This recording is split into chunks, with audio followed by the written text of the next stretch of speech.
Cricket একটা রাজকীয় খেলা। ক্রিকেট খেলার একটা খুব চমৎকার জিনিস হচ্ছে ঠান্ডা মাথায় প্রতিপক্ষের বোলিং লক্ষ্য করে তারপরে ব্যাটসম্যান ব্যাটিং করবে। ভালো বল সে ব্লক করবে, একটু খারাপ বল হলে সেটাকে সে বাউন্ডারির ওপরে পাঠাবে, 6 হবে, 4 হবে, 2 রান হবে, 1 রান হবে। নানান ধরনের মজার মজার স্ট্র্যাটেজি আছে।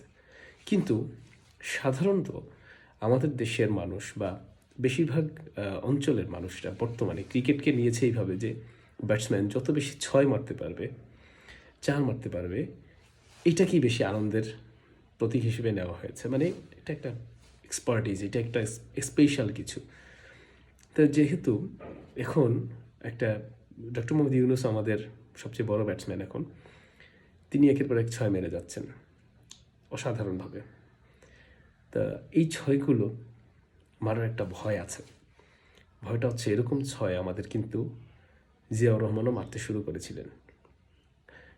তারপরে জিয়াউর রহমানকে পৃথিবী থেকে বিদায় নিতে হয়েছে। তা আমার ব্যক্তিগত উপদেশ, রিকোয়েস্ট ডক্টর মোহাম্মদ ইউনুসকে, আপনার নিরাপত্তা বৃদ্ধি করুন।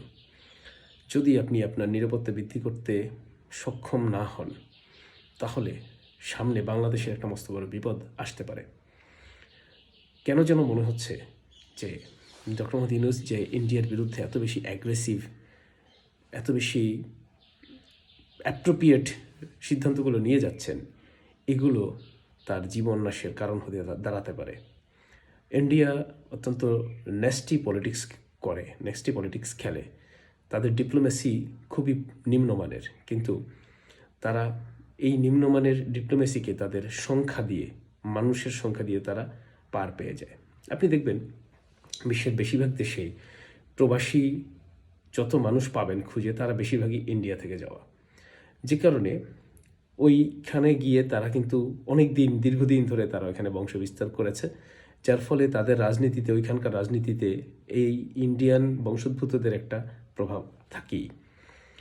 তাই স্বাভাবিকভাবেই ডিপ্লোমেসি অনেকটা ইন্ডিয়া ঘেঁষা হয়ে গেছে।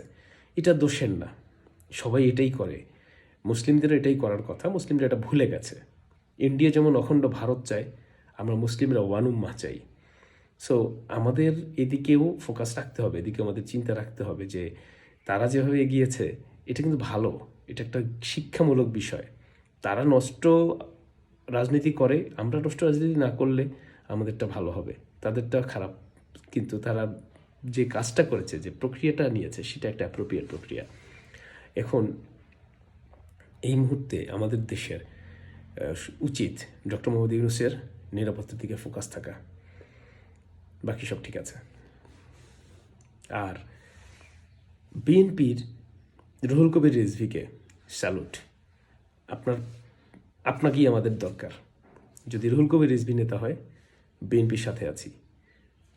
আর যদি মির্জা ফখরুলের মতো মেরুদণ্ডহীন কাপুরুষ ভারতের দালাল আবার আসে, বিএনপিও থাকবে না।